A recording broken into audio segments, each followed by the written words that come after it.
ಈ ಕಾರ್ಯಕ್ರಮದ ಪ್ರಾಯೋಜಕರು Gadiyar group of companies.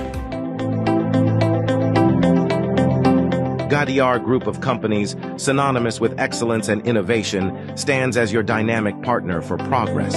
Gadiar Group ensures safety as guardians in firefighting and builds vibrant communities in real estate. Building tomorrow, today.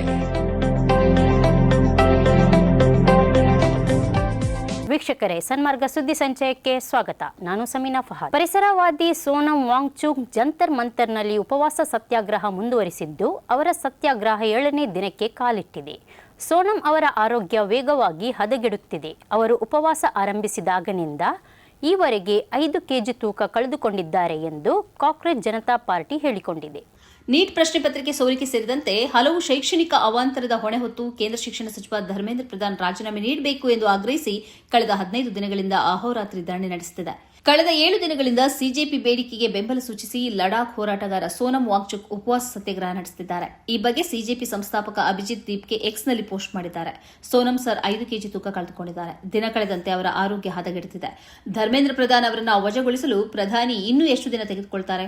20 ವಿದ್ಯಾರ್ಥಿಗಳ ಸಾವಿನ ಹೊರತಾಗಿಯೂ ಧರ್ಮೇಂದ್ರ ಪ್ರಧಾನ್ ಅವರೇ ಪ್ರಧಾನಿ ಮೋದಿ ಅವರಿಗೆ ಯಾಕೆ ಇಷ್ಟೊಂದು ಮುಖ್ಯ ಎಂದು ಪ್ರಶ್ನಿಸಿದ್ದಾರೆ. ಇನ್ನೊಂದು ಪೋಸ್ಟ್ನಲ್ಲಿ ಪ್ರತಿಭಟನೆಯ ಸಮಯದಲ್ಲಿ ವಾಂಗ್ಚುಕ್ ಅವರಿಗೆ ಏನಾದರೂ ಸಂಭವಿಸಿದರೆ ಸರ್ಕಾರವೇ ಹೊಣೆ ಎಂದು ದೀಪ್ಗೆ ಎಚ್ಚರಿಸಿದ್ದಾರೆ.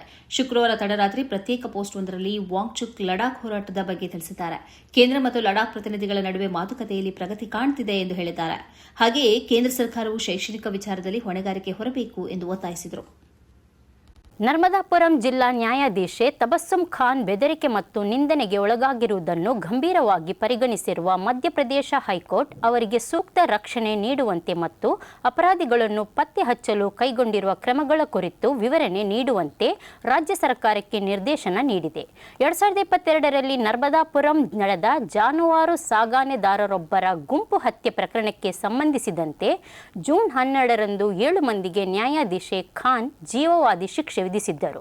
ಅನಂತರ ಅವರಿಗೆ ಬೆದರಿಕೆ ಹಾಕಲಾಗಿದೆ. ನ್ಯಾಯಾಲಯದ ಆದೇಶಗಳ ವಿರುದ್ಧ ಮೇಲ್ಮನವಿ ಸಲ್ಲಿಸಬಹುದೇ ಹೊರತು ನ್ಯಾಯಾಧೀಶರು ನೀಡಿದ ನಿರ್ದಿಷ್ಟ ಆದೇಶ ಸಮಾಜದ ಒಂದು ವರ್ಗಕ್ಕೆ ಇಷ್ಟವಾಗಿಲ್ಲ ಎಂಬ ಕಾರಣಕ್ಕೆ ಅವರಿಗೆ ಬೆದರಿಕೆ ಹಾಕಲು ಸಾಧ್ಯವಿಲ್ಲ ಎಂದು ನ್ಯಾಯಮೂರ್ತಿಗಳಾದ ವಿವೇಕ್ ಅಗರ್ವಾಲ್ ಮತ್ತು ಅವನೀಂದ್ರ ಸಿಂಗ್ ಅವರ ಪೀಠ ಹೇಳಿದೆ. 2022ರಲ್ಲಿ ನರ್ಮದಾಪುರಂನಲ್ಲಿ ನಡೆದ ಜಾನುವಾರು ಸಾಗಣೆದಾರರೊಬ್ಬರ ಗುಂಪು ಹತ್ಯೆ ಪ್ರಕರಣಕ್ಕೆ ಸಂಬಂಧಿಸಿದಂತೆ ಜೂನ್ 12ರಂದು 7 ಮಂದಿ ಅಪರಾಧಿಗಳಿಗೆ ನ್ಯಾಯಾಧೀಶೆ ಖಾನ್ ಅವರು ಜೀವಾವಧಿ ಶಿಕ್ಷೆ ವಿಧಿಸಿದ್ದರು. ನಂತರ ಅವರಿಗೆ ಬೆದರಿಕೆ ಹಾಕಲಾಗಿದೆ ಎಂದು ವರದಿಯಾಗಿದೆ. ಅಪರಾಧಿಗಳನ್ನು ಬಿಡುಗಡೆ ಮಾಡದಿದ್ದರೆ ಮಾರಣ ಹೋಮ ನಡೆಸುವುದಾಗಿ ಒಬ್ಬ ವ್ಯಕ್ತಿ ವಿಡಿಯೋ ಪೋಸ್ಟ್ ಮಾಡಿದ್ದಾರೆ. ಮತ್ತೊಂದು ಖಾತೆಯು ನ್ಯಾಯಾಧೀಶೆಯನ್ನ ದೇಶದಿಂದ ಹೊರಹಾಕುವಂತೆ ಹಿಂದೂಗಳಿಗೆ ಕರೆ ನೀಡಿದೆ. ಇನ್ನು ಕೆಲವರು ಆಕೆಯ ಧರ್ಮದ ಕಾರಣಕ್ಕಾಗಿಯೇ ಈ ತೀರ್ಪು ಬಂದಿದೆ ಎಂದು ಬರೆದುಕೊಂಡಿದ್ದಾರೆ.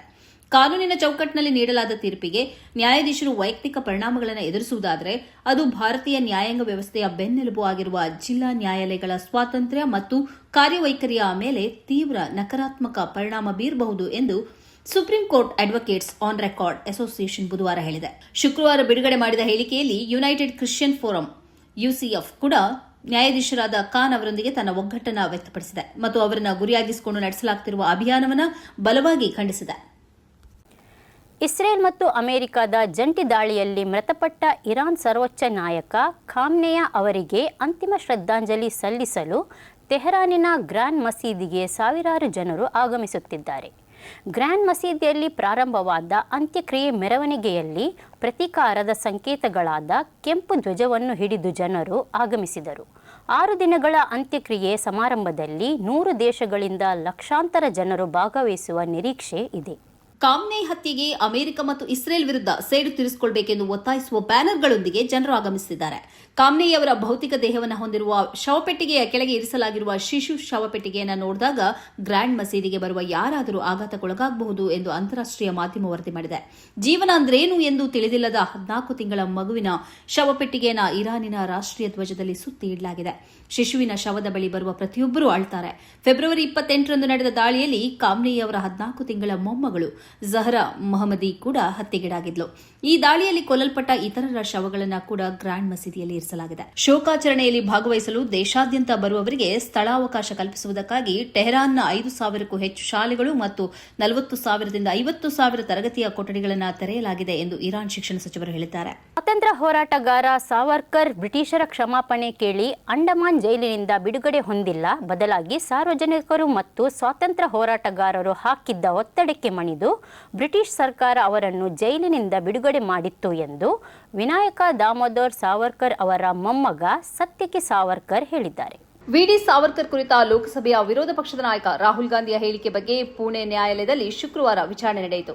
ಈ ವೇಳೆ ವೀರ್ ಸಾವರ್ಕರ್ ಬ್ರಿಟಿಷರ ಕ್ಷಮಾಪಣೆ ಕೇಳಿಲ್ಲ ಎಂದು ಅವರ ಮೊಮ್ಮಗ ಸತ್ಯಕಿ ಸಾವರ್ಕರ್ ನ್ಯಾಯಾಲಯಕ್ಕೆ ತಿಳಿಸಿದರು. ಪುಣೆ ನ್ಯಾಯಾಲಯದಲ್ಲಿ ಸುದೀರ್ಘವಾಗಿ ಮಾತನಾಡಿದ ಸತ್ಯಕಿ ಸಾವರ್ಕರ್, ನನ್ನ ತಾತ ವಿನಾಯಕ ದಾಮೋದರ್ ಸಾವರ್ಕರ್ ಬ್ರಿಟಿಷರಿಗೆ ಕ್ಷಮಾಪಣೆ ಕೇಳಿ ಜೈಲಿನಿಂದ ಬಿಡುಗಡೆಗೊಂಡಿರಲಿಲ್ಲ. ಸಾವರ್ಕರ ಸಿದ್ಧಾಂತ, ದೇಶಭಕ್ತಿಯನ್ನು ಮೆಚ್ಚಿಕೊಂಡಿದ್ದ ಅನೇಕ ಭಾರತೀಯರು ಅವರ ಬಿಡುಗಡೆಗಾಗಿ ಹೋರಾಟ ನಡೆಸಿದರು. ಸ್ವತಃ ಕಾಂಗ್ರೆಸ್ ಕೂಡ ವಿಡಿ ಸಾವರ್ಕರ್ ಬಿಡುಗಡೆಗೆ ಒತ್ತಾಯಿಸಿತ್ತು ಎಂದು ಹೇಳಿದರು.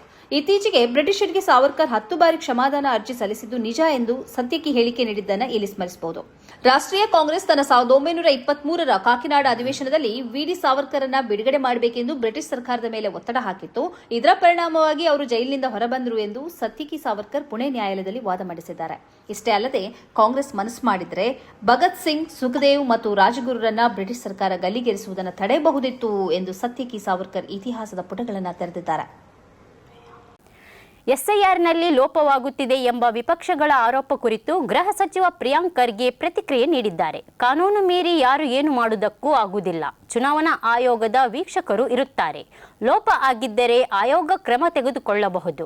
ಸರ್ಕಾರ ಯಾರಿಗೂ ಒತ್ತಾಯ ಮಾಡಿ ಎಸ್ಐಆರ್ ಮಾಡಿಸುತ್ತಿಲ್ಲ ಎಂದರು. ಬೆಂಗಳೂರಲ್ಲಿ ಮಾಧ್ಯಮ ಪ್ರತಿನಿಧಿಗಳಿಗೆ ಪ್ರತಿಕ್ರಿಯೆ ನೀಡಿದ ಗೃಹ ಸಚಿವ ಪ್ರಿಯಾಂಕ್ ಖರ್ಗೆ, ಸಮುದಾಯ ಭವನ ಕಚೇರಿಯಲ್ಲಿ ಎಸ್ಐಆರ್ ಮಾಡಿ ಅಂತ ಹೇಳಿಲ್ಲ. ಎಸ್ಐಆರ್ ಬಗ್ಗೆ ಜನರಲ್ಲಿ ಆತಂಕ ಇರೋದು ನಿಜ. ಅದಕ್ಕೆ 12 ಪ್ರಶ್ನೆ ಕೇಳಿದ್ದೇವೆ. ಚುನಾವಣಾ ಆಯೋಗ ಉತ್ತರಿಸಿಲ್ಲ. ಎಸ್ಐಆರ್ ಪ್ರಕ್ರಿಯೆ ಬಗ್ಗೆ ಜನರಿಗೆ ಆತಂಕ, ಸಂಶಯ ಇದೆ. ರೂಲ್ಸ್ ಮಾಡೋದು ನಾವಲ್ಲ, ಆಯೋಗ ಉತ್ತರ ಕೊಡಬೇಕು ಎಂದರು. ಎಸ್ಐಆರ್ನಲ್ಲಿನ ತಾರ್ಕಿಕ ವೈರುಧ್ಯಗಳ ಕುರಿತು ನಮ್ಮ ಪ್ರಶ್ನೆಗಳಿಗೆ ಚುನಾವಣಾ ಆಯೋಗ ಉತ್ತರಿಸುತ್ತಿಲ್ಲ. ನ್ಯಾಯಸಮ್ಮತ ಮತದಾರರ ಪಟ್ಟಿ ಪರಿಷ್ಕರಣೆ ಪ್ರಕ್ರಿಯೆ ಅಗತ್ಯ ಎಂದರು. ಇದು ಈ ಹೊತ್ತಿನ ಸುದ್ದಿ ಸಂಚಯ. ನಿರಂತರವಾಗಿ ನೋಡುತ್ತಾ ಇರಿ ಸನ್ಮಾರ್ಗ ನ್ಯೂಸ್. ಸುದ್ದಿಗಳ ಸಂತೆಯಲ್ಲಿ ಸತ್ಯದ ಮೊಂಬತ್ತಿ.